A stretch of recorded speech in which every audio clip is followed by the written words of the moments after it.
is up? I hope you guys are having a wonderful day. I got here with some more Resident Evil Reverse gameplay, as well as some separate ways at the end of this. What I'm here to talk about today is, if you haven't already figured out, I am a huge Resident Evil fan. It is definitely my favorite survival horror series, even though I love the genre as a whole. It's definitely a top 3 series for me. I've always seen we got a lot of enjoyment, whether it's from the gameplay, the story, the mechanics, the enemies, the intense, non-forgettable moments. Well, a big part of that with any franchise is obviously the characters. I think Resident Evil has a lot of memorable and iconic characters. And with coming that, there's a lot of characters that may be someone's favorite. Everyone's got a favorite character.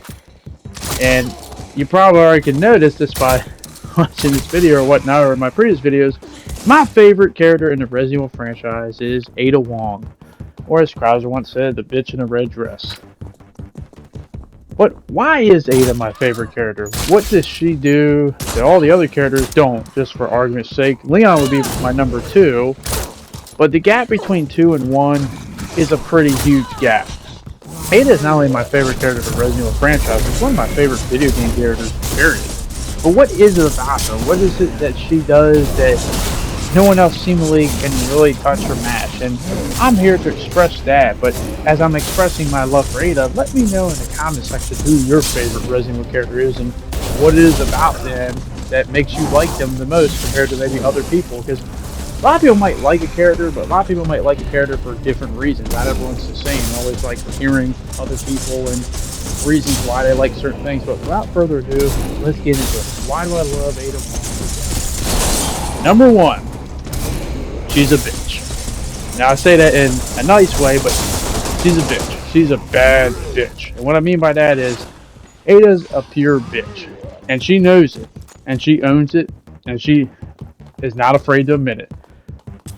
She doesn't care what you think about her, whether you like her, or neutral, or you hate her.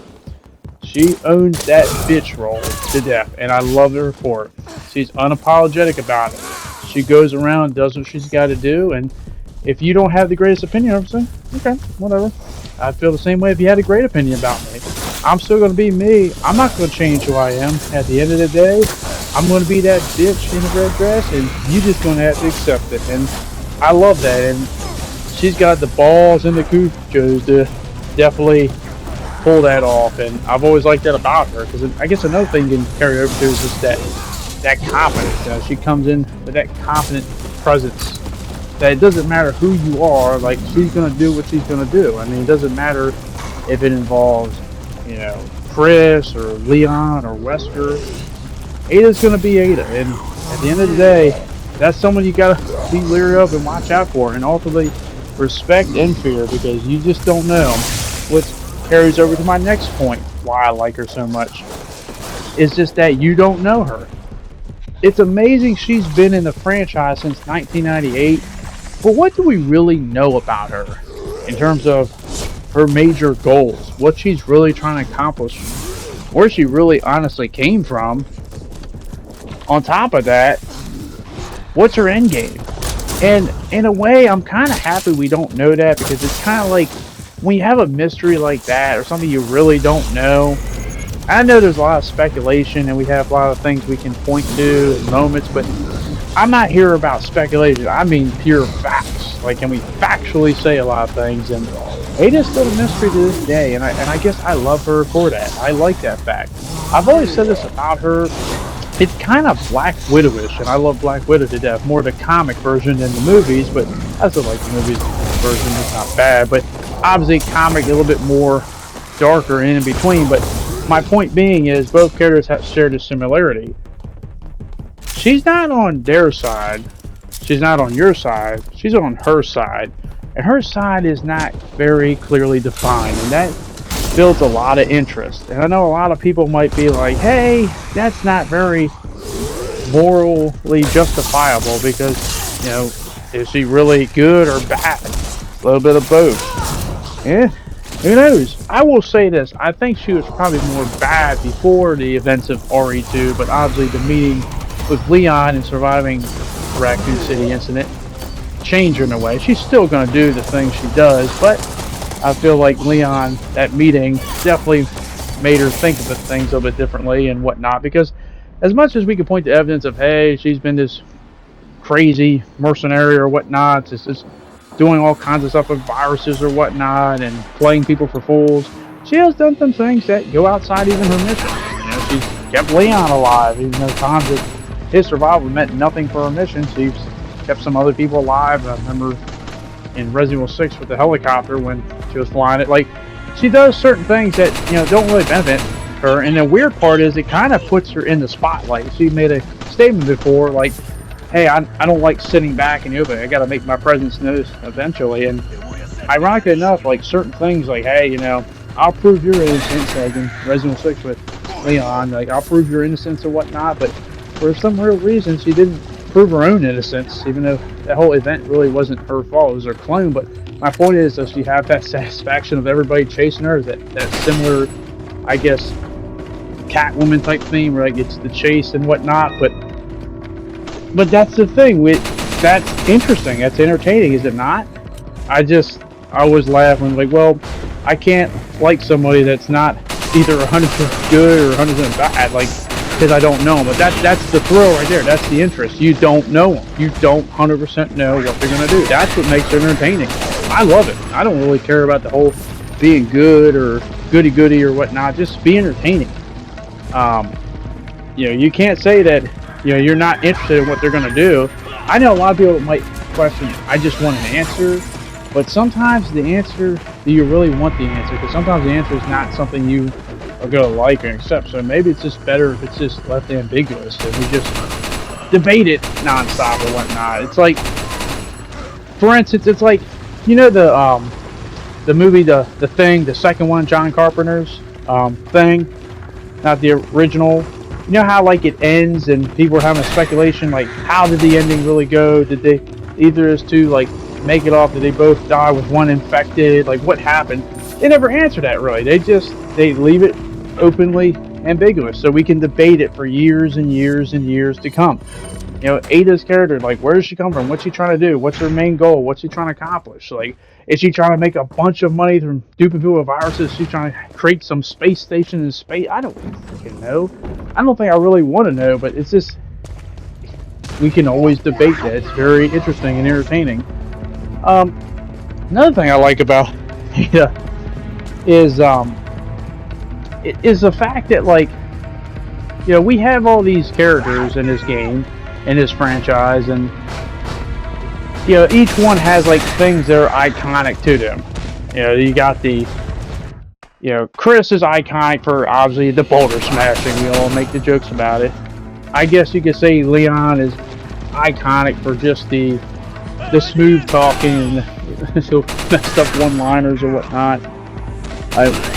But Ada, to me, I just think she's iconic, in which, like as we're watching this gameplay right here, like, who in the hell is wearing a dress in this situation? Just a fun fact, first time I ever saw Ada, I was like, what is this bitch wearing? Like, what the hell? She's crazy, and not to mention, that crazy bitch is my favorite now. It's just, she can pull that off. Like, her iconicness is, you know, she can dress wherever she wants to, and it would fit perfectly fine, because that's Ada. She can pull it off. She's the only one that can really pull it off. Everyone else, it would kind of like look weird and out of place. Ada's just got that personality to pull it off. Like, she could just be running in there and, like, I don't know, some swimsuit bikini, and she's just like, okay, whatever. Like, there would be no F's given. And it goes back to that confidence. I love that about her. I also love the grapple hook. I really wanted to see how that grapple hook is integrated in Resident Evil 4 Remake. That's definitely going to be interesting.